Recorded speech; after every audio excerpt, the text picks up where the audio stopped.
wanted to welcome all of you to the kickoff of HVCAN's Morning Coffee Series. I want to mention that, as I said, we are recording for those who just joined. And the recording will be available on the HVCAN platform after for those who wish to revisit this session or for those who weren't able to make it. I'm Joshua Cohen. I'm director of HVCAN, or the Hudson Valley Climate Action Network. HVCAN is a community of grassroots leaders, nonprofits, volunteers, businesses, policymakers, and educators leading together on climate. If you're not already a member, you can register free at hvcan.org. HVCAN is a project of Partners for Climate Action, Hudson Valley, an organization focused on supporting communities in the Hudson Valley by deploying capital in its many forms to help remove barriers to ecological action. Now, before we get started, I want to just make a quick plug for our upcoming HVCAN Holiday Climate Mixer, hosted by Partners for Climate Action and co-sponsored by many of our local partners. This will be this coming Thursday, which is December 15th, from 4 to 7 p.m. in person at the Senate Garage in Kingston. It should really be a fun and festive time as we raise a glass and connect with others, local friends and colleagues in the Hudson Valley. Special guests, we haven't announced this yet, but you'll be the first to hear it. Corinna Gore, who's the founder and executive director of the Center for Earth Ethics at Union Theological Seminary, will be speaking, as well as Kingston Mayor Steve Noble and former Senator and Ulster County executive-elect Jen Metzger, who many of you know. So I hope you'll join us. I'm going to actually drop the link to register, if you haven't already, into the chat right now, so you have that. So as I mentioned, and some of you who've just joined may have missed the beginning, but this is the first of HVCAN's morning coffee sessions. So these will be monthly around a different topic, intended as peer-to-peer learning opportunities to build community and share knowledge. Our next session will be held in January with Nels Leader of Bread Alone, sharing how to integrate environmental principles into a successful business model while producing delicious carbon neutral bread in the Hudson Valley. So keep an eye out on the HVCAN calendar for that one and for that date. I will also, just so you have it, drop this link into the chat, which is our events calendar, which we've recently migrated to the sort of public-facing page of HVCAN. So you can refer to that link even if you're not logged in at any point to see upcoming events. So today we have a special guest with us. We have Kristen Wilson, who's RUPCO's Assistant Vice President for Community Development. She was formerly the Director of Grants Management for the City of Kingston and was a Senior Resource Educator for the Healthy Communities Program of Cornell Cooperative Extension of Ulster County. Now, this session will provide an overview of how grant funding can galvanize climate-related projects into action. The grants landscape can seem complicated, as many of you know, and the task of identifying and applying for the right grants can be daunting. And once funded, managing can also often be sort of challenging with all the reporting requirements. So Kristen will share her insights on how to approach all of this and be more effective in this process. So right before I hand it over to Kristen, I want to mention that I believe she's going to pause after each section of the presentation so that you have a chance to ask a couple of questions. And then we'll have a longer Q&A at the end of the session. So when it's time to sort of ask questions, we'll let you know. And if you want to raise your virtual hand, you can also feel free to write your question directly into the chat. So I encourage you to sort of hold your questions until those moments, if you don't mind, until prompted. So I will hand it over to you, Kristen. Thanks so much for joining us today. Sure. Thank you for having me. Just going to get my slideshow showing here. Let's see.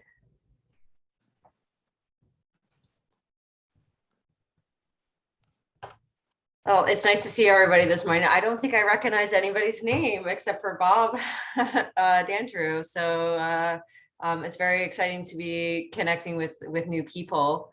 I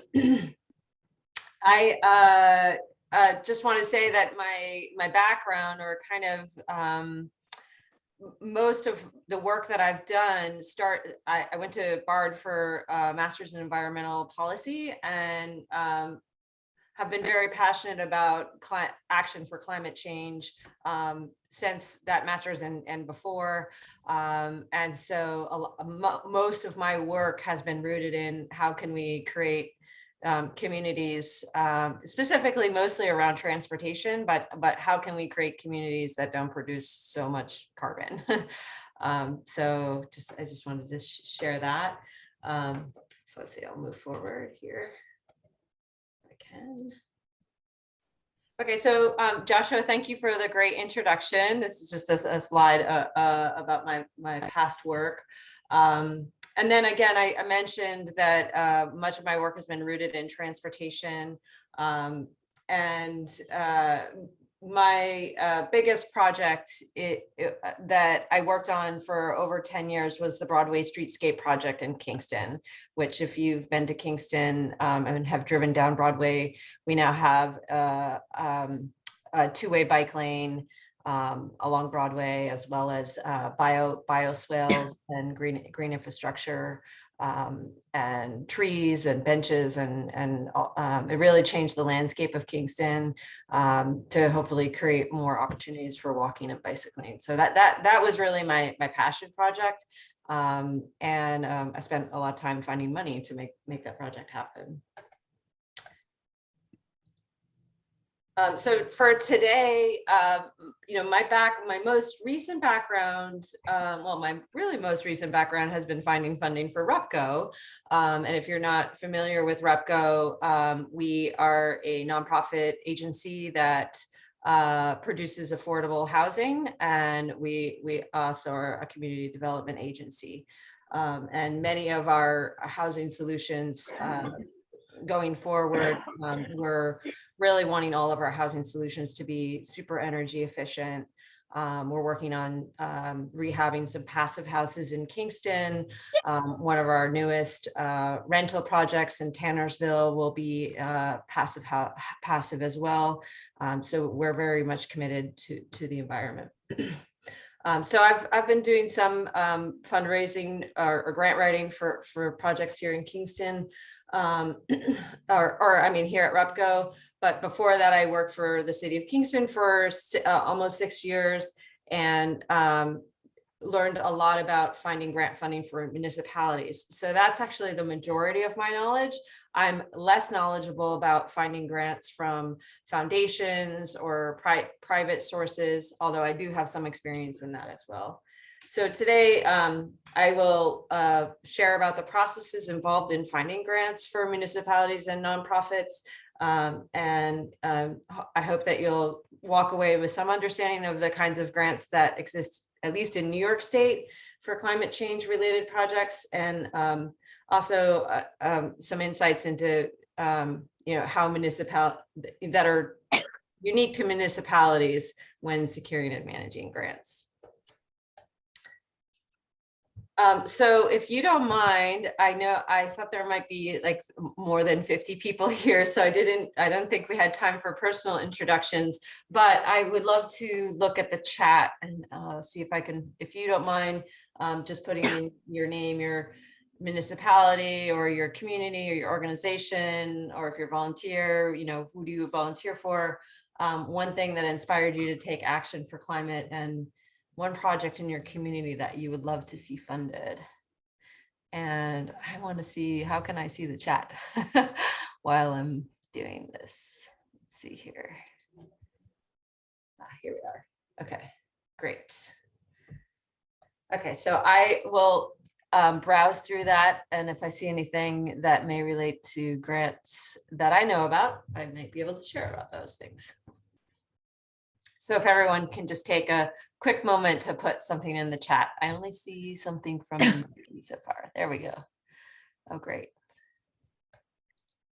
Oh, wow. Lots of amazing people out there doing great things.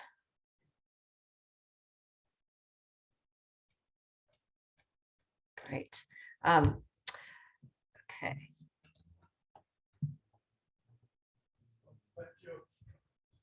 So I'll move forward here. So I just want to start this presentation kind of putting forth a mindset about grants. I know a lot of people, and I know that for sure when I started out, grants seemed really overwhelming and sort of daunting, especially when you get the instructions for a grant and it's 25 pages long and there's all these little details. So I just wanted to give some ideas of how to approach grants in the first place.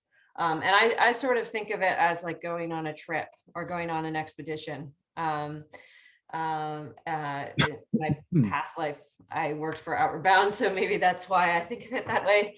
But I think the most important thing about looking or seeking grants is to know actually where you want to go first. And that's the step that many people skip, partly because you get these grant announcements in your email or you find them online and you try to think of how you can get your project to fit those grant guidelines or those grant goals. And so sometimes folks approach grants from the funder. So they think about what the funder wants and how can I meet what the funder wants. But actually, I think what you want to do is think about what you want first. And so that's the project development phase. And I'll talk a little bit about how you can do that. So really, you want to know who you are or know who you want to be and where you want to go and what place you want to get to with your project. And then after you've identified that, then you go and you look out and see what kind of funding is out there. Perhaps this is my optimism, but I believe that if you have the will to make a project happen, you will find the funding, and that it's out there. So you figure out the basics of where you want to go and then research. And then applying for grants, you're making your route, right? You're telling your story, you're telling your narrative of how you're going to get where you want to go. What kind of people do you want to meet when you're on your trip, and how much is it going to cost? And then once you get the grant, so if you're planning an expedition or an adventure, you spend all this time prepping, and then you finally get to go on it. And sometimes it's a lot harder than you ever imagined it was going to be. You'd be traveling your route, you're going to have to make adjustments. I say send letters back home, meaning like reports back to the funder and to future people that you're going to meet about your status, where you are in your project, and of course you're monitoring your spending. So that's just a sort of fun way that I think about grants. So moving into the first step is project development. So I mentioned you want to create some sort of idea of where you want to go. So I use a concept paper to do that. And you may need to research in your community, what are the needs that your community has. You may need to research best practices to get where you want to go. And a lot of times, especially for a lot of the state funding, you need to put together some sort of planning study or a technical paper before you even apply for a grant. So for example, if you're applying for a capital project, you may need a technical engineering study that needs to be done before you can apply to make that capital project happen. So this is a concept paper that I used when I was at the City of Kingston.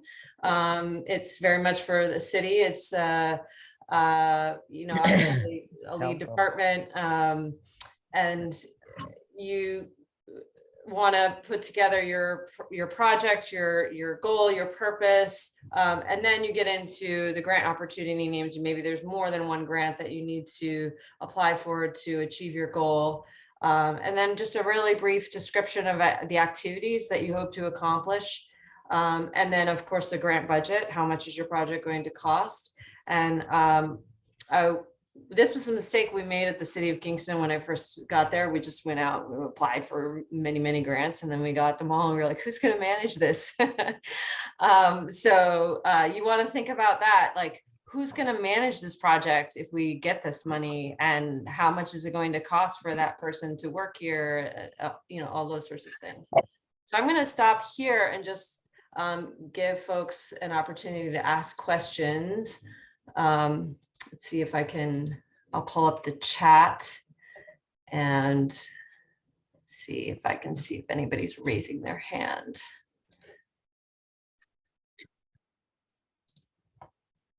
And folks can feel free to type questions into the chat as well.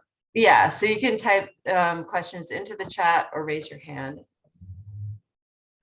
Yes, the technical paper is, the technical paper that I spoke about in the last slide is not one page. When I mentioned technical paper in the last slide, that was more, it might be an engineering study or something like that you need to put together for capital projects. So for example, on the Broadway Streetscape project, we applied for green infrastructure funding from the Environmental Facilities Corporation, and they require that you have an engineering study that shows how your green infrastructure is going, specifically going to infiltrate. Oh, good. Could you turn that off, please? Yeah.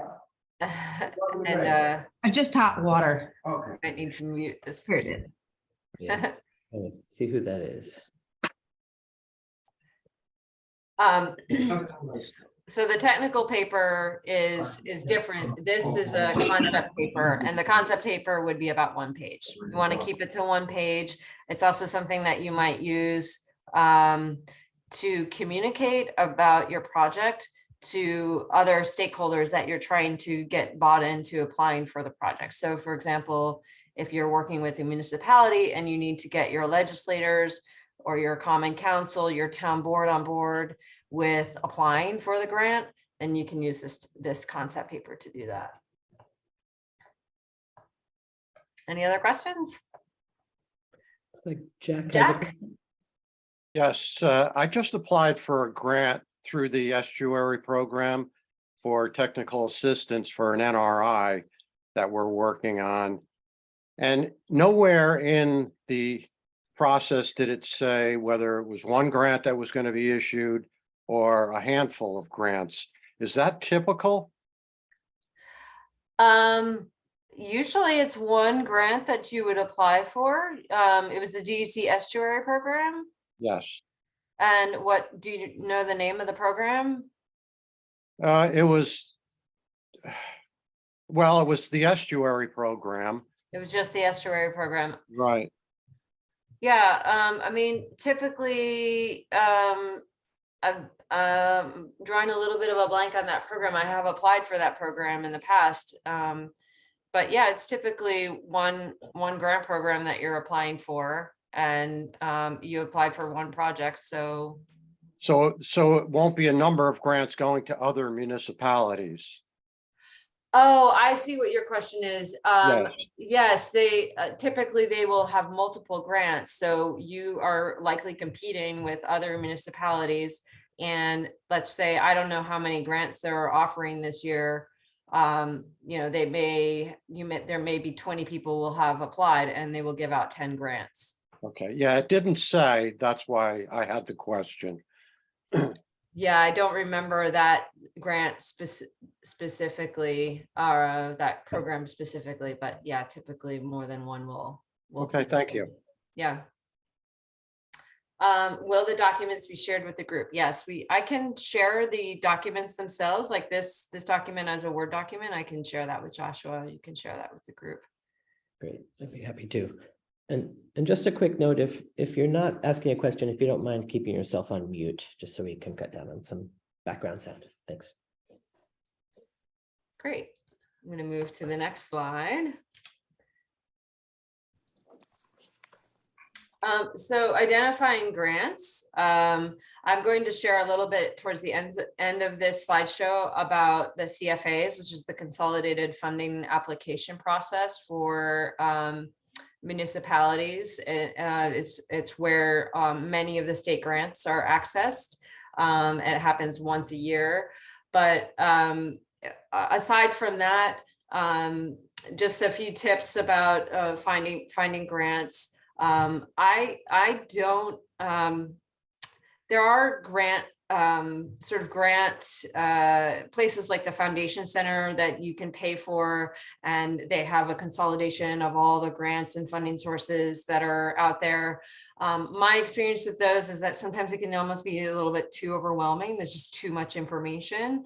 So I find grants actually mostly through my email. I sign up for different newsletters with different organizations.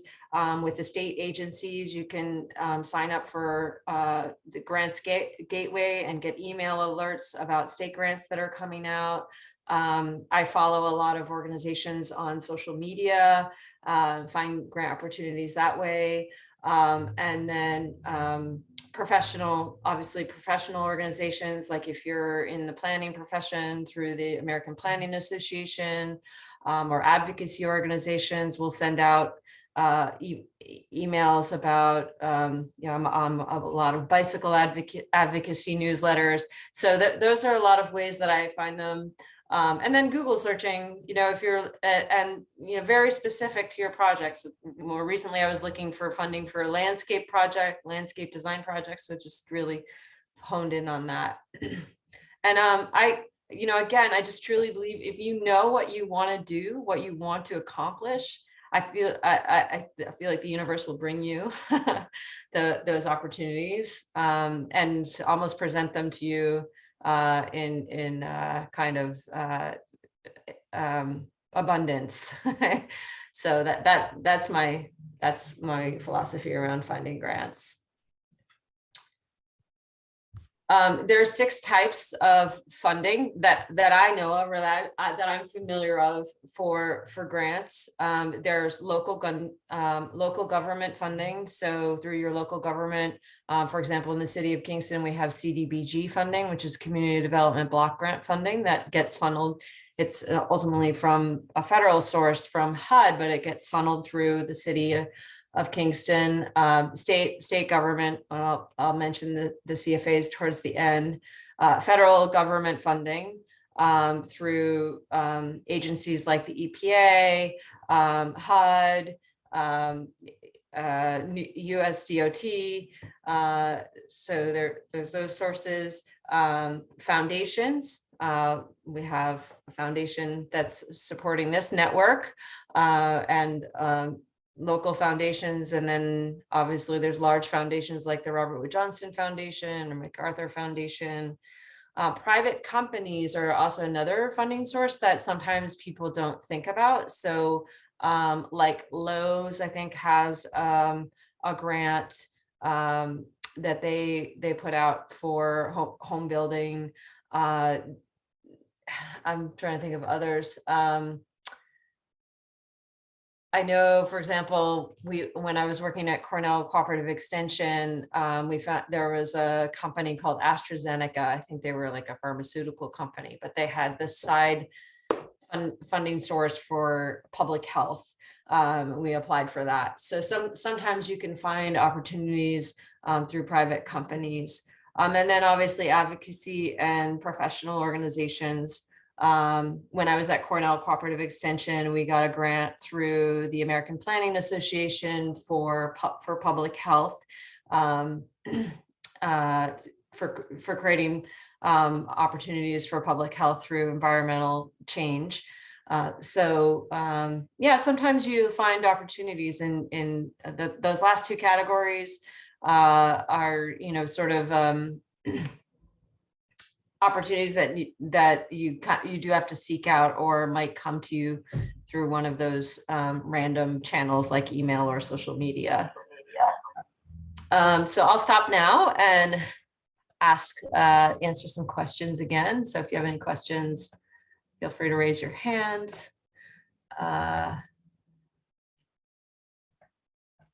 Joseph says some libraries have subscription to the Candid Foundation's database. It's a pricey subscription, so library access is wonderful. That is true. Yes. Also, the Foundation Center, I know our Kingston library has access to the Foundation Center through.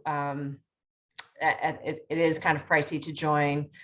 However, I also would say that I have spent hours on the Foundation Center site and sometimes have not found it to be as fruitful. I hope there's nobody from the Foundation Center on this, but just that you can spend a lot of time figuring out how to use their search functions. I think if you're a professional and that's what you do for a living, it's an awesome resource. But if you're just trying to find a grant, a Google search can be really great as well.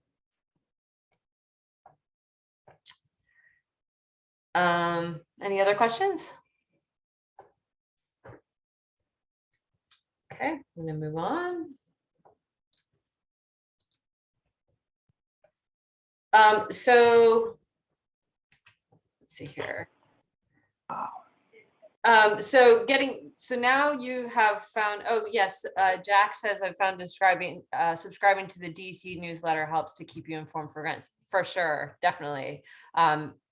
And there's all sorts of state agencies that you can subscribe to besides DEC. There's the Department of State, there's the Environmental Facilities Corporation. I think there's a state website where you go on and you can subscribe to multiple newsletters from different agencies if you're interested in getting information that way.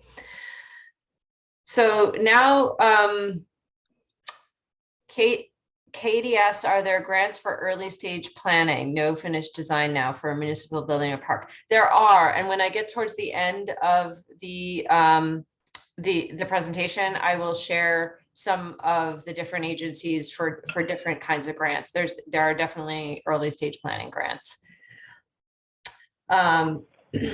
So once you find a grant opportunity, just some tips. You want to obviously sign into the grantor websites. If you're a not-for-profit agency, you need to if you're in New York State, you need to get registered into the Grants Gateway.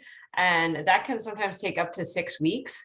So, or it can take more time than you think it would. And there's a bunch of requirements you need to meet. So if you're a not-for-profit and you have not done that, then you should just start now, even if you don't know a grant that you want to apply for yet. Just start, and you can get signed up, and then you can get all sorts of notifications through the Grants Gateway. And same thing with some of the federal sites as well. There's I've forgotten exactly the name of it, but if you want to get grants through federal sources, you need to get signed up in their government sites. So, and then if you found an opportunity, you read and highlight the application guidelines. I'm always, when I'm looking at an application for the first time, I'm looking for the weird, quirky eligibility rules. So that's the first thing you got to look for. Am I even eligible for this grant? You know, sometimes only municipalities are eligible. Sometimes only nonprofits are eligible. So you just figure out, am I eligible for this grant?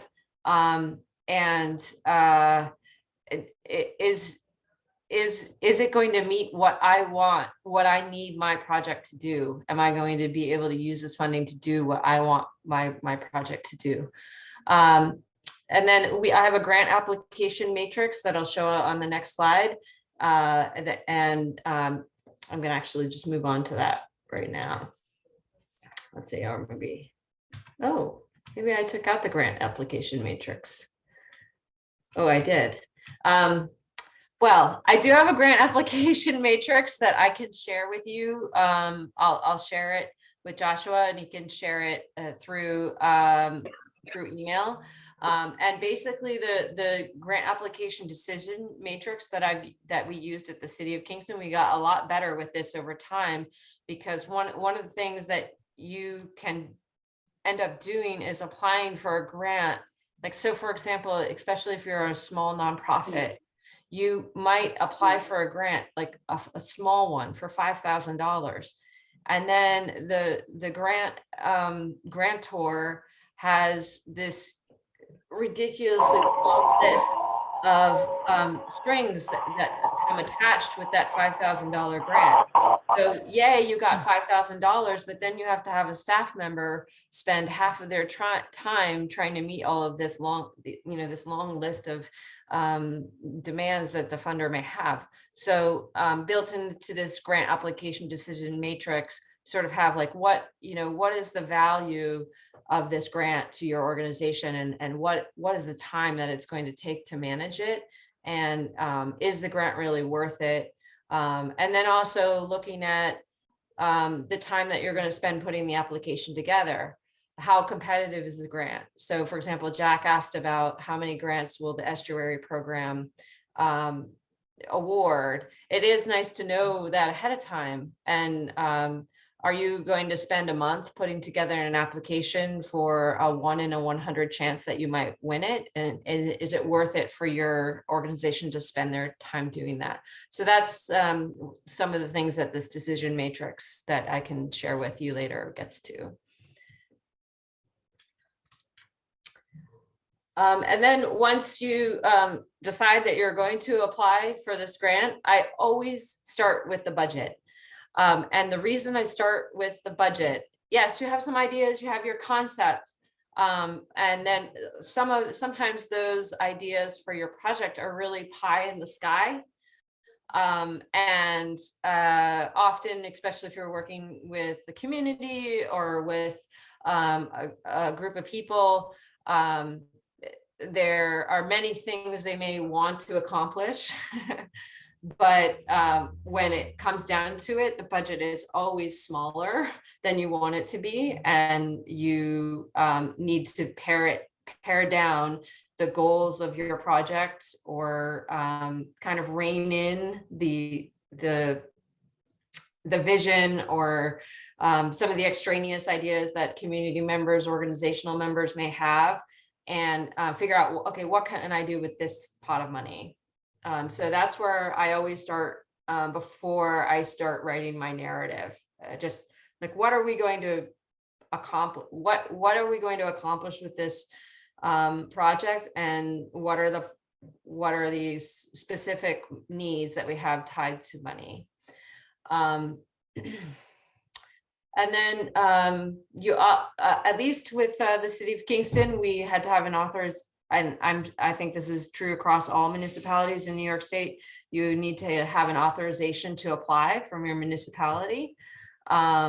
We had to get an authorization from our Common Council, or if you're in a nonprofit organization, obviously your board of directors or your CEO or executive director. And this sounds like, of course, like, why wouldn't you? But I mean, I'm sure many of you work in nonprofits. You'd be surprised at how folks will just go off and apply for a grant. And especially that was happening at the City of Kingston. Departments were just applying for grants kind of like willy-nilly, and nobody knew who was doing what. And then it had impacts on the comptroller's office and the finance office. Once we got those, or different departments got those grants in. So it's really important that you get your organization on the same page, and that your leadership is on board. And then you want to gather your data. So you're going to start writing your narrative. And a lot of times you're going to need a lot of data. So for example, I've been writing housing grants lately, and I've had to gather a lot of data about housing statistics in Ulster County and Kingston. And that can take a lot of time. Actually, I think that's the majority of time spent when writing a narrative, is getting all of the most accurate data, looking on the census website, or wherever you need to gather your data. You've got to collaborate with your partners. So that's where the concept paper that I talked about earlier comes in really handy, because now you've got this little blurb that you can send out to multiple people at the same time, and you get feedback. And then obviously you're writing a narrative and telling your story about what your project is going to accomplish.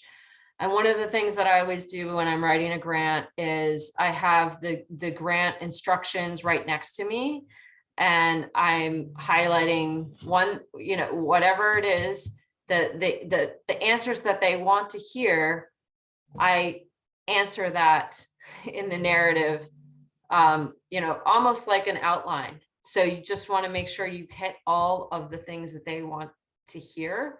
Obviously, you want to make sure that your project fits the grantor's goals and that you're not just making things up, but you want to make sure that you're answering the questions that they're asking. And that's a very typical mistake that I see in with new grant writers, is that they're writing kind of narrative, telling the story, but they're not actually answering the questions that the grantor is asking. So that's the most important part.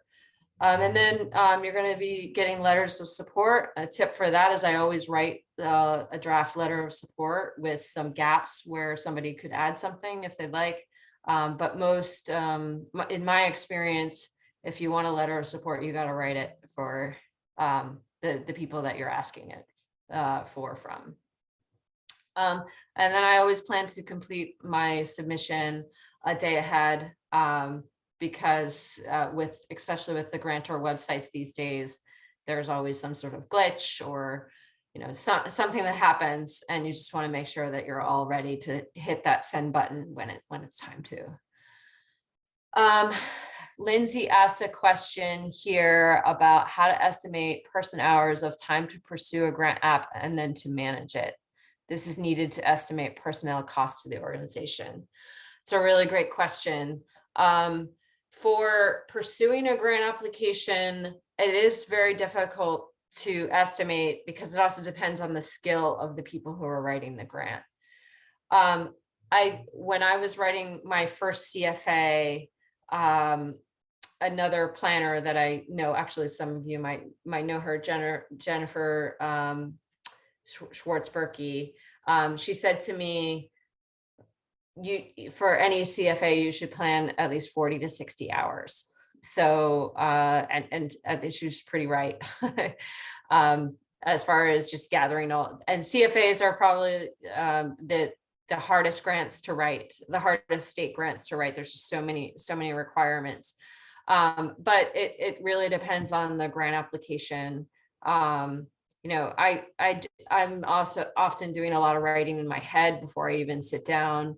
And so that question is a little hard to answer.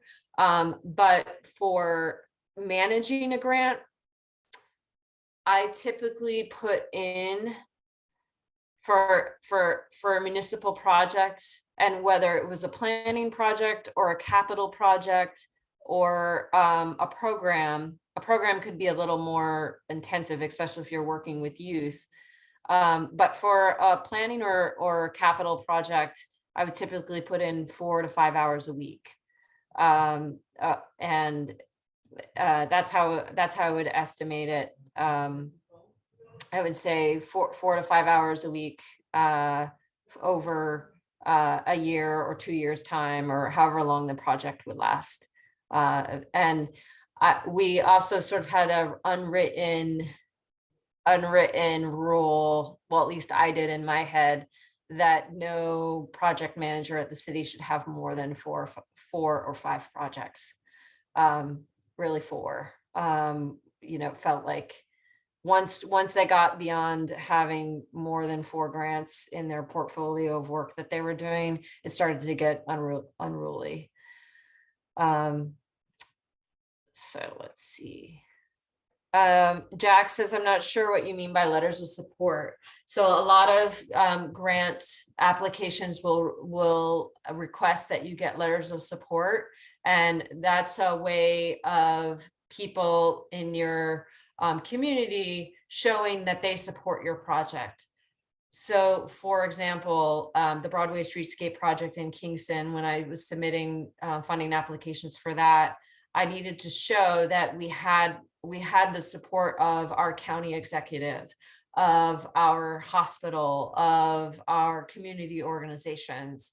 So it really depends on the project that you're trying to implement. But the letters of support can help strengthen your application in the eyes of the funder, because they see that you're not just a sort of an organization that's doing something all by yourself, like without the support or within the context of what the community needs. So that's what I mean by that. All right. I'm going to move forward. This is getting into some nitty gritty, but this is an example of a grant budget. As I mentioned earlier, that I always start with the budget. And so typically what I would do, and I'm happy to share this as well, is I would have, this is a grant application budget to the Office of Parks and Recreation and Historic Preservation. And so they usually have a list of eligible activities. So over on the left is that list of eligible activities that or eligible uses of the funding. For this particular project, it was very simple. We were trying to construct new park facilities at the stadium in Kingston. And so, it was very, very simple. So we just had all of the funding was going towards that particular activity. We also estimated some staff time down here at the bottom. You can see I have 3 hours a week for the project manager, the grants manager, 3 hours a week for the engineering aide. So that just kind of shows you a little bit of how I tried to calculate who and how much it would cost to manage this grant. So back here, I didn't mention it, but we have this thing called match amount in this budget. So in this budget, the total project cost is $666,000. The grant funding we wanted to receive was about $500,000, and then we were going to provide match of $666. So matches are something that a lot of folks might not know about, and they're different for different grants. It's almost all funders require match. In my experience, foundations will sometimes not require match, but most funders require match, and it's especially state and federal funding. They're looking for the community to have some skin in the game, and so they will set match requirements. And sometimes there's matches that are a portion of your total project cost. So like 20% of the project cost, and that's really easy, right? So if your project is $1 million, the match is $200,000, and the grant amount is $800,000. Where it gets a little funny sometimes, and sometimes there's mistakes calculating, is when the match is 20% of the grant amount. So let's just say you're getting a grant amount of 800,000, your match is going to be 20% of that grant amount. And your total project cost is going to be less. So in the two different scenarios, you're getting the same amount of grant money, but the match is less in one, and your total project cost is less in one. So here's a little formula that I use. Usually what I'm doing if I have to deal with the scenario where the match is 20% of the grant amount, I end up playing in Excel to try and figure out, okay, how can I maximize what I'm requesting, and usually I was always looking for the highest project cost, the highest amount of funding that I could request. So that's a little bit of heavy nitty gritty, especially if you're completely new to grant writing, but just gives you an idea. Does anybody have questions about grant matches?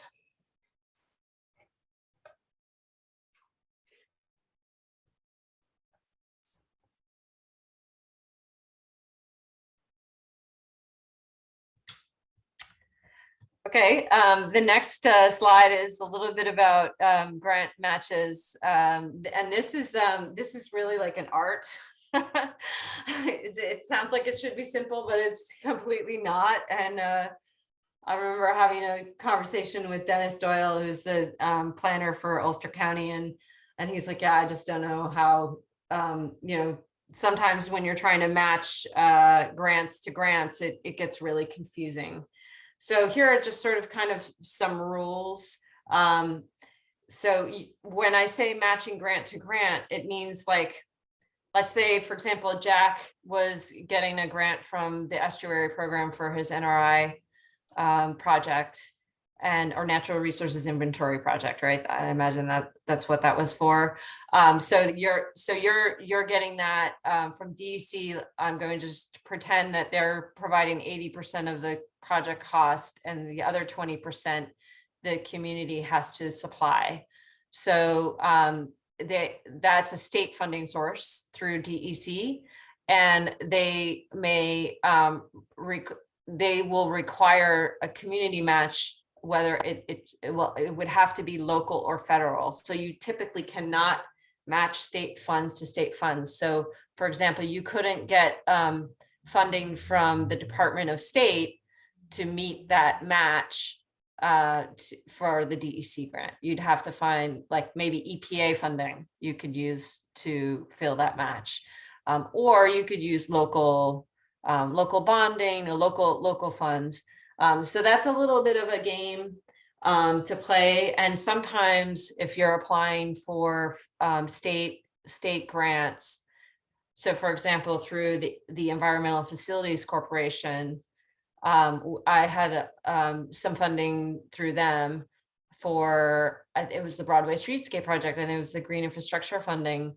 And a portion of it, I thought it was state funding, but a teeny portion of it was coming through the EPA, through a federal funding source, through the state funding source. So I couldn't use another grant that was federal to match it, because you can't match federal to federal. So there's all these sort of rules, and if you get a grant and you want to match it with another grant, you should just talk to your state agency or their project managers from the funder and really figure out what can you use as match. One of the great sources of matches are foundations, because foundation money can almost always match any other source. So I'm going to answer a few questions here. Linda says, sometimes the match doesn't have to be money. It can be volunteer time, overhead costs, insurance, in-kind supplies.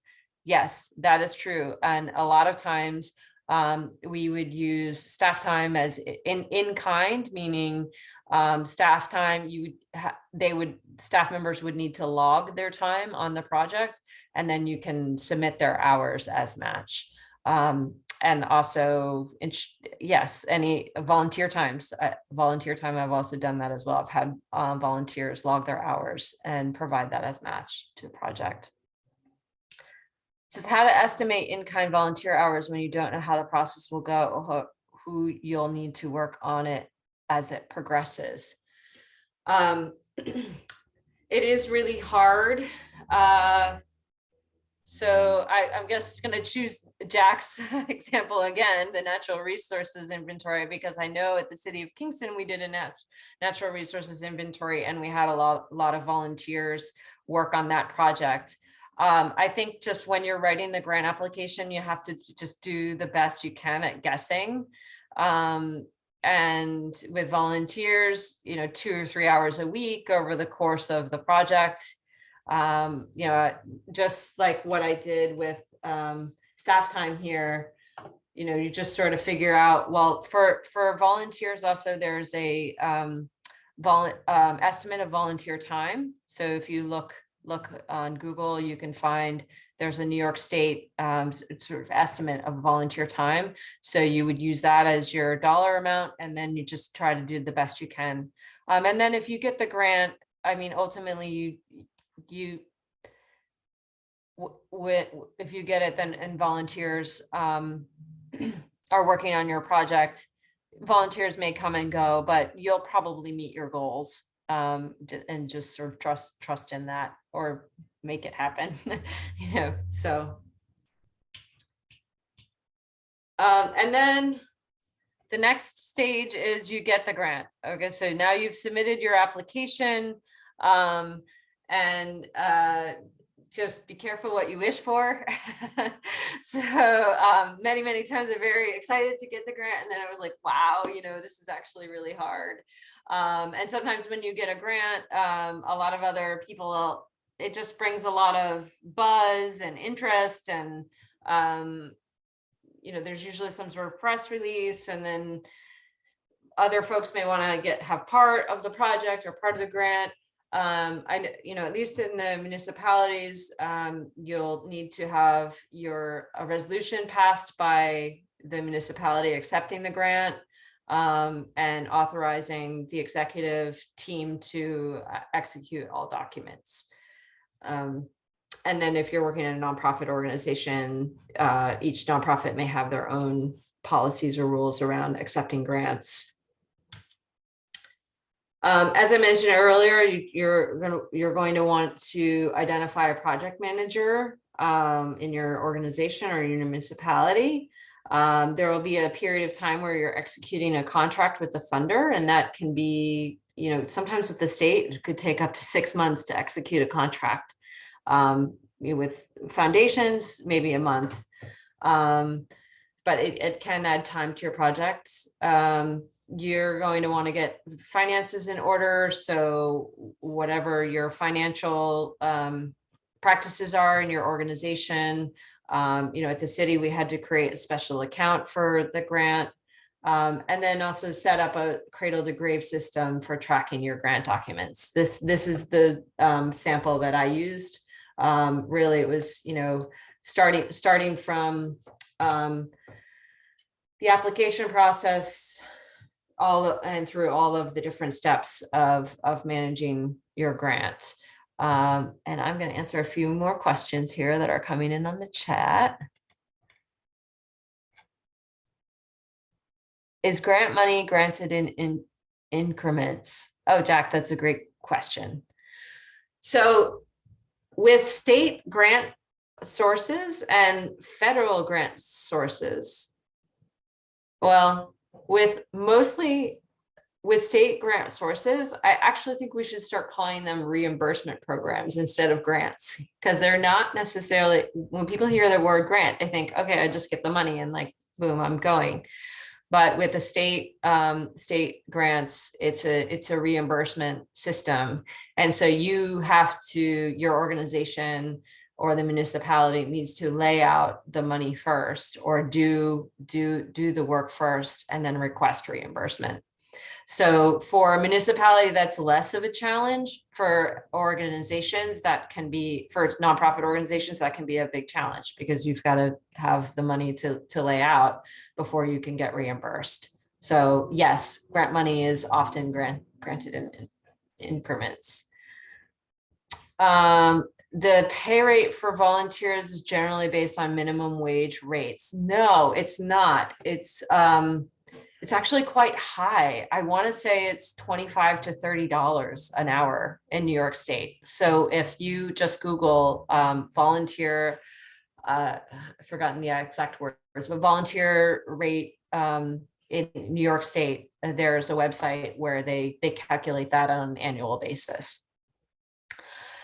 Can you include your own income as project manager? I'm not entirely sure what that question means, Edith. So maybe, I don't know if you want to turn on and ask that question verbally, and I can understand more what you mean. Right. Okay, can you hear me?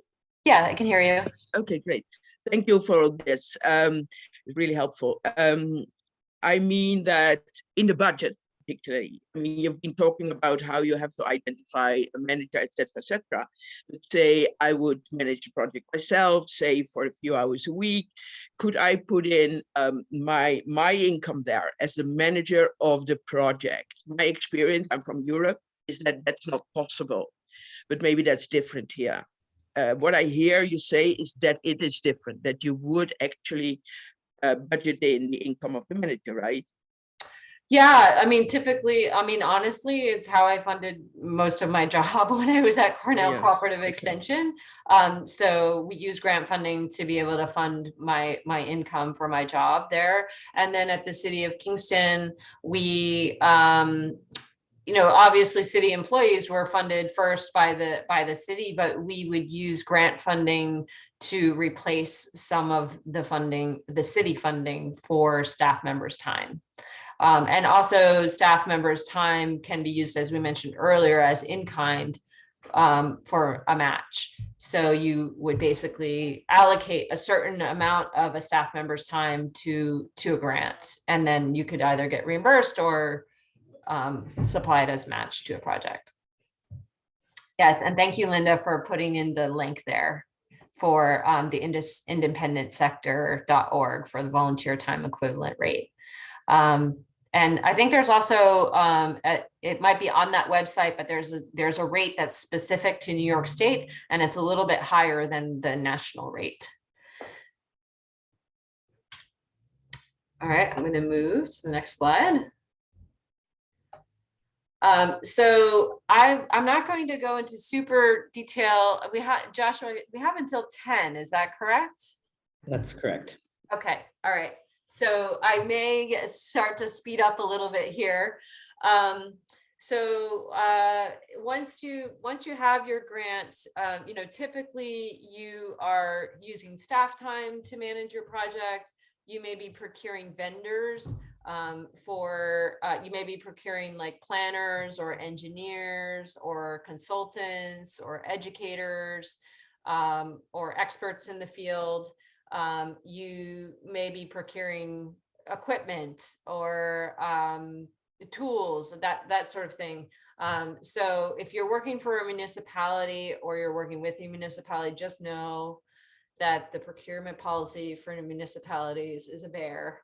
And it's it's really different if you come from the private sector or even the nonprofit sector and you're working with a municipality. They have very specific procurement rules that you need to follow, and it will take so much more time than you ever thought. Like you just want to buy some garden tools for your garden project and it takes you a month to get them if you're working with the municipality. So just know that if you're working with a municipality, if you're working with an organization, a nonprofit, you know, obviously buying garden tools may not be that difficult. But it is something just to know about if you're working with municipalities. And then obviously you're going to need to oversee all of those contractors or planners, engineers. It can take a lot of time. You may need to secure permits and approvals for your project. So in a municipality, when you're building new infrastructure or working on a water treatment plant or whatever it is, you're going to have to follow SEQR, which is the State Environmental Quality Review Act. And there's I won't get into that today, but there's a whole process that needs to be followed. You may need building permits or permits from New York State DOT if you're working in streets. So there's all sorts of things that you, especially if you're working in the public space, that you'll need to think about. And then a huge part of what I did at the City of Kingston and at Cornell Cooperative Extension was public outreach. And that is actually a passion of mine. I really wanted to get the City of Kingston to utilize better public outreach and engagement practices. And so that can take a lot of time. So if you are doing a project where you're going to need to do public outreach, definitely when you're working with your budgets, plan a lot more money than you ever thought you would need for that, because it takes a lot of time. And if you want to do it right, you want to engage the Spanish speaking community, you know, make sure that you're incorporating money for Spanish translators or you know, both written and verbal translators. There are a lot of aspects to that can be more costly than you might think initially. And then as you're managing your project, you're going to have to be doing regular reporting out to your funder. If it's a state grant, it was almost quarterly. Foundation grants were always a little nicer. That was like more on a once a year, but that can take a lot of time as well. So I'm just going to get back to the chat. And if anybody has any other questions on managing grants, I know I kind of flew through a lot of actually really detailed activities, but if you have questions, feel free to put them in the chat or raise your hand. Let's see, Jan says, for grants research, grant applications tracking, I subscribe to Foundation, Grant Hub, Grant Station. Grant makers use it on one and grant seekers on the other. Excellent chat and community support, tiered pricing. And she provided a link. And there's a little bit of conversation.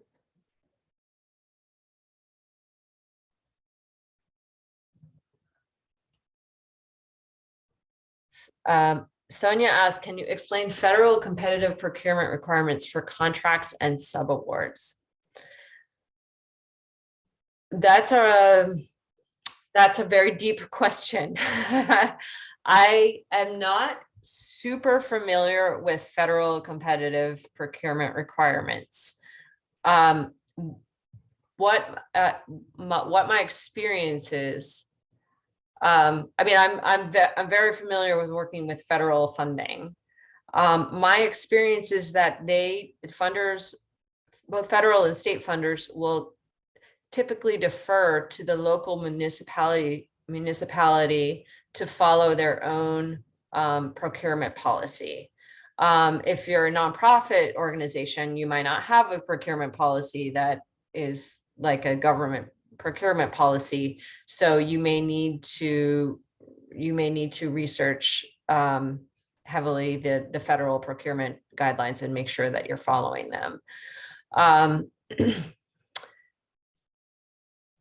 In general, I can just say what my experience is at the City of Kingston. There's sort of two ways of procuring services. There's professional services like engineers and planners. And so we would do what was typically called a request for proposals. And those can be qualifications based, or it could also be based on cost based. So we typically would do what we call the qualifications based RFP.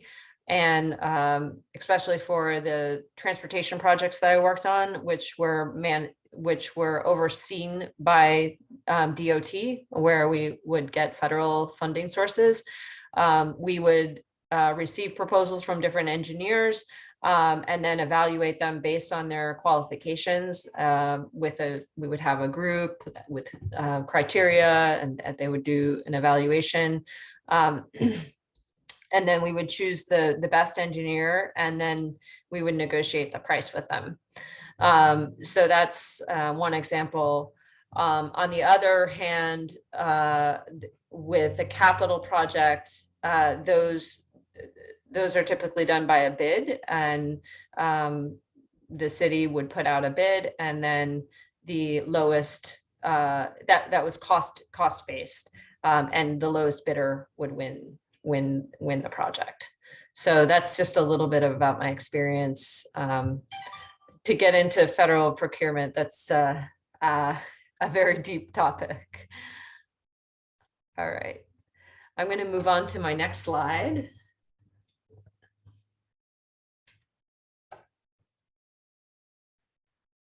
I talked a little bit about this. Let's see here. I talked a little bit about this earlier, and people had questions about documenting staff and volunteer time on a project, especially if you're contributing it as in kind. I do want to say that after my experience at the city over the time that I was there, documenting staff and volunteer time is time consuming and sometimes not the best use of time on a project.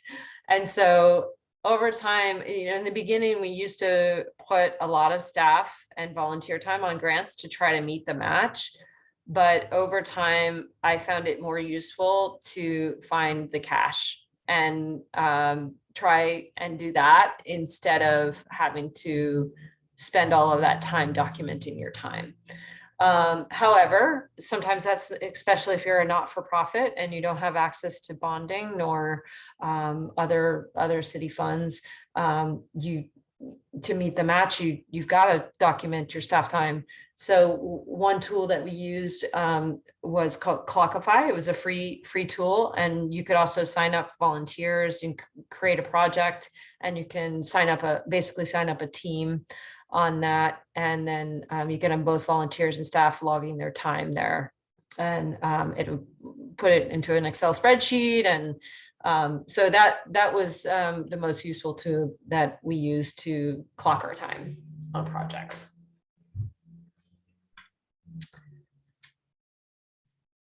And then also earlier I talked about reimbursement requests.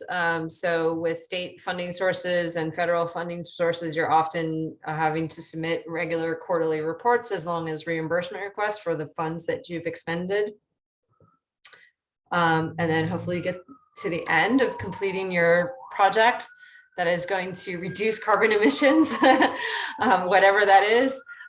You submit your closeout paperwork, reports to the funder. And then I also just can't stress enough that you should find time to celebrate. Whatever your project is, usually you're going to celebrate with the community, but also celebrate with all of your colleagues. And we had sort of a running joke at the City of Kingston, like if we actually closed out a project, we had to, go out for happy hour together. and sometimes, it sounds kind of silly, but sometimes closing out the project could take like a year because there was some detail that was missing, or staff change, state agency staff change, things get lost. So when we could actually like close out a project and put it into the closed out folder, it was a big celebration. So definitely take the time to celebrate your accomplishments.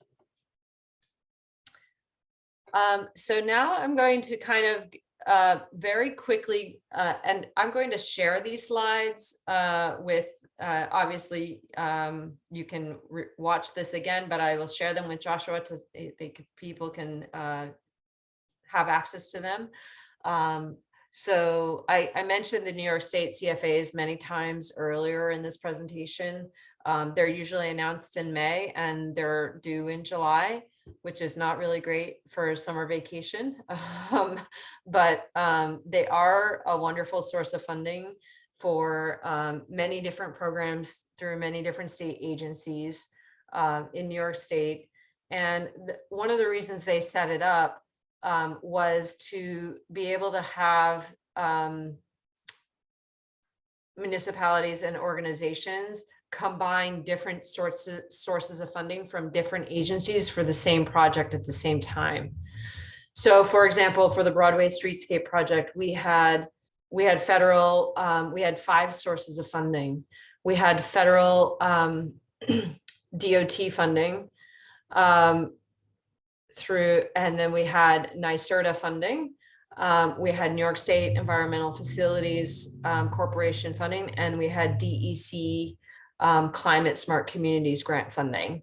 And so between all of those funding sources, we had about $5 million in grant funding for the project.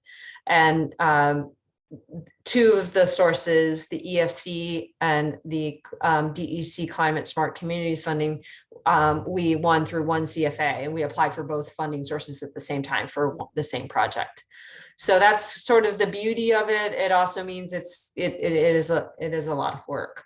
So this comes out every May. It comes out, you can usually look for it through the Mid-Hudson Regional Economic Development Council is where you can find the information. And then earlier somebody asked a question about general planning funds. So there are a number of planning funds through the CFAs. And here are a few of the different planning grants. And then transportation, and I'm going to kind of whip through these, so I give you guys 15 more minutes to ask questions. There's both with transportation, you generally want to focus on planning first, and you really have to, and working with your local metropolitan planning organization or your transportation council on planning transportation projects first. They have federal resources for planning. So your transportation council has, at least in Ulster County, I think it's like $400,000 or $500,000 a year that they have to dedicate towards transportation planning projects. So that's really the first step into planning your transportation project.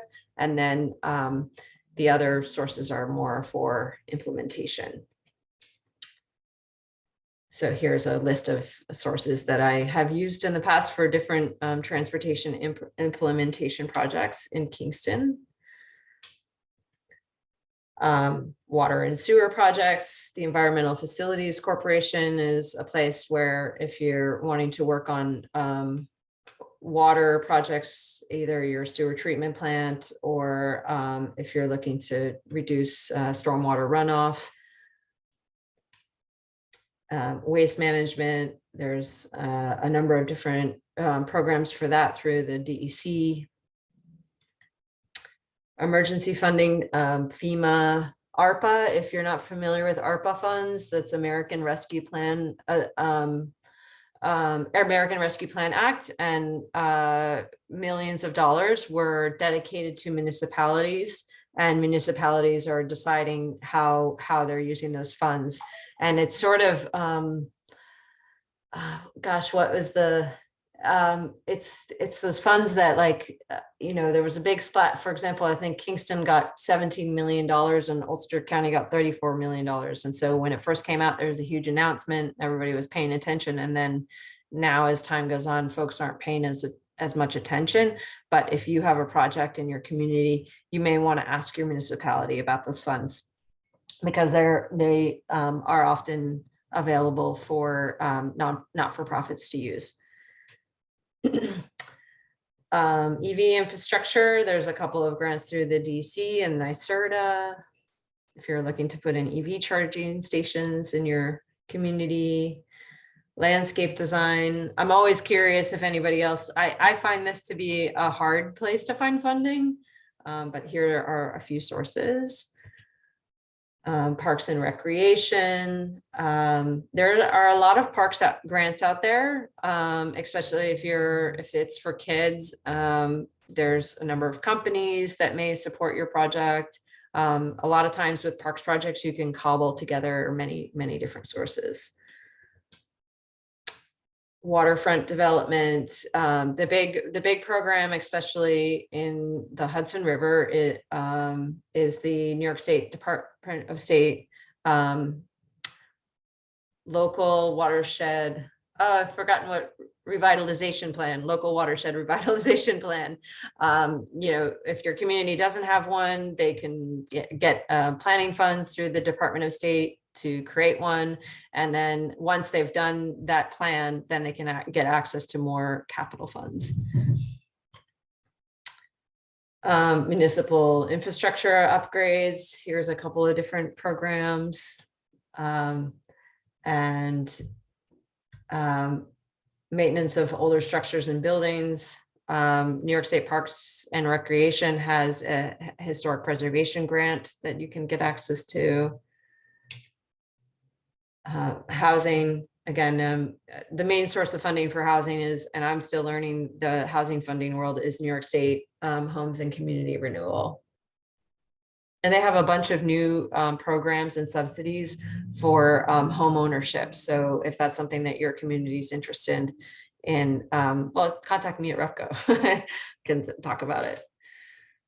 brownfield contamination remediation. I've worked with a brownfields grant through the EPA at the City of Kingston. And there's also a number of grant programs through New York State. And then climate change and sustainability staff time.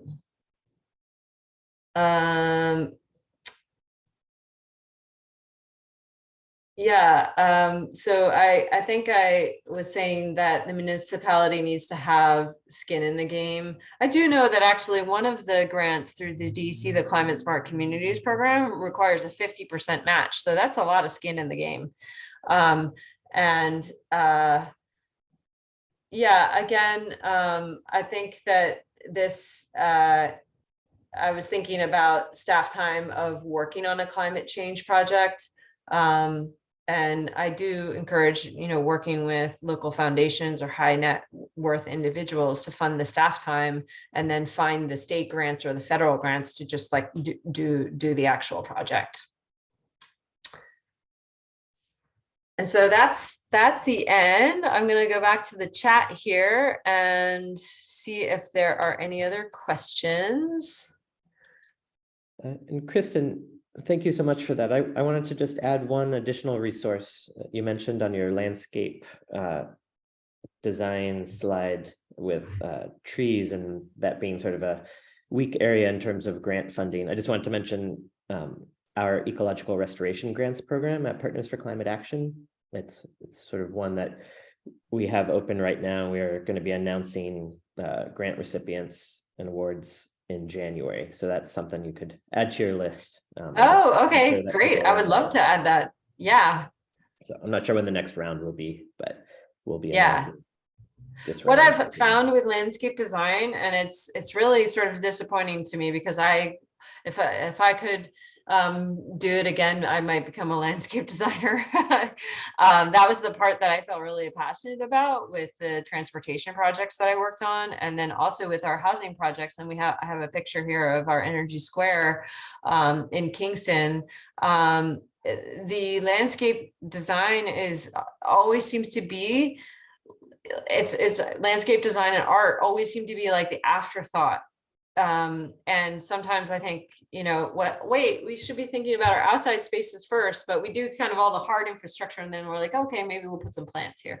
And I would love to see it the other way around. And I just wish there was more funding for landscape design and for, gardens, and not necessarily just community. There's a lot of funding out there for community gardens and kids gardens and schools gardens, but like landscape design in public spaces and around the buildings like we build here at RUPCO. I would just love to see more funding for that. Yeah, and native plants, Linda wrote. Exactly. Just more funding for landscape design. We have some really awesome landscape designers in Kingston, can design, just a shout out to them. And they do a very beautiful community engagement process and incorporate permaculture and native plants into their landscape design. And they recently have implemented landscape design at the YMCA farm project. They did a new community playground for children. They worked with the African burial ground in Kingston. So anyway, that's the kind of like level of landscape design I would love to see. I don't see any other questions here.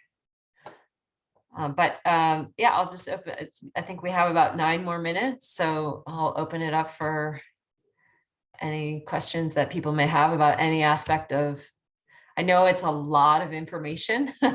So any questions you have, I'm willing to entertain them.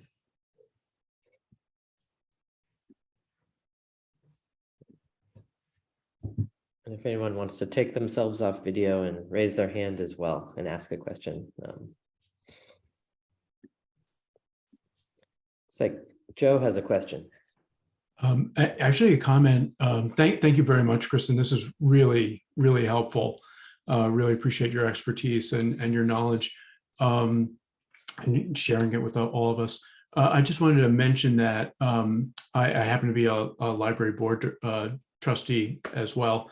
And my library, Mahopac Library in Putnam County, offers a series of workshops for nonprofits to help them find funding. And they do have a candid subscription, as I mentioned in the chat earlier. And the workshops I have found invaluable in terms of, kind of developing our profile with Charity Navigator and Candid. So I just wanted to mention that, like, libraries are a great resource.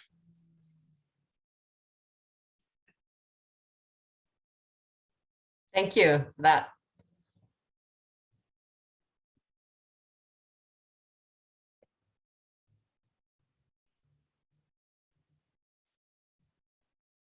And I've received a question about the presentation. I think we will certainly send it around, a recording, to everyone afterward.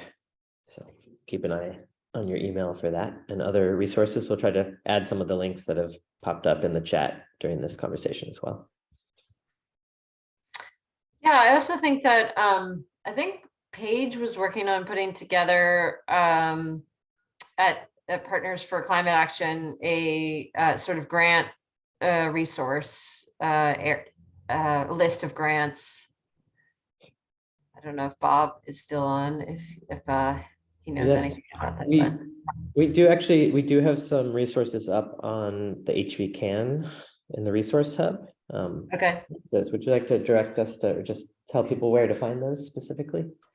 Sure. If you log into HV Can and go to the resource hub tab that's on your top navigation bar, there's a drop down to a folder called funding opportunities. And in there, you'll find the spreadsheet the link to the spreadsheet that Kristen mentioned, as well as other grant opportunities. Thank you. And it looks like Kate has a question. Hi, thanks for taking my question. I recently had a conversation with the RUPCO Catskill Library System, and they are making some efforts to become more sustainable.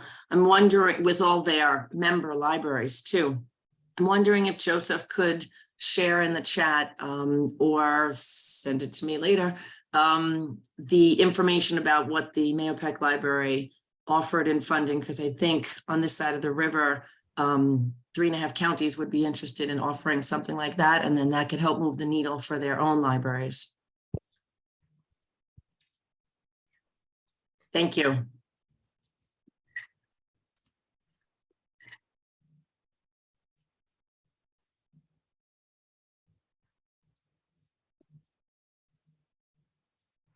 I just want to also say that feel free to shoot me an email if you have any questions. Specifically, my expertise is probably mostly in transportation, waterfront design, and water issues in general. So if you have any specific questions about that, feel free to shoot me an email, and if I know of a resource, I might be able to point you to it. Yeah, and then obviously housing. If you have any interest, or your community has any interest in affordable housing, please reach out. RUPCO is continually looking for opportunities for creating affordable housing units and creating affordable housing throughout the Hudson Valley, mostly the mid-Hudson Valley. So sort of Orange County, Ulster, Dutchess, and Columbia and Greene counties. We have gone down to Beacon once, and maybe Putnam County, but yeah, we just exploring opportunities, but we generally stick in the northern part of the Hudson Valley. The name of the Kingston landscape architects is Can Design. It's Karine and Nadej. They're both French, and it's Can, so it's capital K-A, capital A, capital K, small a, capital N.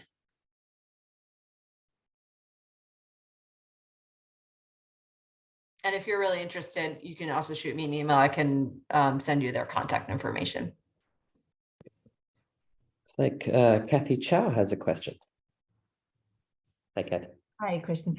We have a bunch of projects that are intermunicipal. In other words, our village and our town are two separate municipalities. Are there special places that we should look for funding that would is suitable for that? What municipalities are you? Northeast and Millerton, Okay, and which county is it? Dutchess, Dutchess County, and you're sort of in like Eastern Dutchess County? right next to Connecticut. Yeah. Yeah, okay. And what's the population of the village and the town? Total is 4,000, 3,000 in the town, 900 in the village. Okay. Tiny. Yeah, what kinds of projects are you looking to do? A great big sewer system. Yeah, I mean, it sounds like probably your town should be the applicant. It just because it's serving a larger population. Well, actually, no, it's really in the village. It's the village, and a little bit of the town. Oh, okay. So the village wants to The village would be the lead. Okay, they want to redo their sewer system. No, they want the new one. I mean, they want the first one. Oh, okay, like they don't have a sewer system. Oh, okay. So Yeah, it means economic development. It means yeah, all kinds of things. yeah, definitely. I mean, I think one of the first places you want to look is the Environmental Facilities Corporation, and the DEC. But most of, I think, sewer projects come through the Environmental Facilities Corporation. And my understanding is that I know that at least in the city of Kingston, we would each year they have a list where they would prioritize projects. Is your municipality, do they have engineers working on it? Oh, yeah. Yes, pretty far down the line. But is there, to do these sort of partner projects, are there special funders that encourage that? I see it mentioned all the time, but I don't know where to look. Well, for a municipal project like that, you mean because some of the sewer infrastructure would need to be in the town? Mhm. Yeah, I don't know that there's special funders or, I mean, really the village would be the lead applicant, and they would have an agreement with the town for the sewer. And yeah, I don't think that there's anything specific about being an intermunicipal partnership that would affect a grant application. Interesting. Yeah. I think we are at the end of our time together. It's 10 o'clock. Thank you so much, Kristen, for all of this and for sharing your knowledge with all of us. And thank you to everyone for being here. Yeah, thank you. Thanks for joining me, and I hope I get to meet some of you at the upcoming mixer.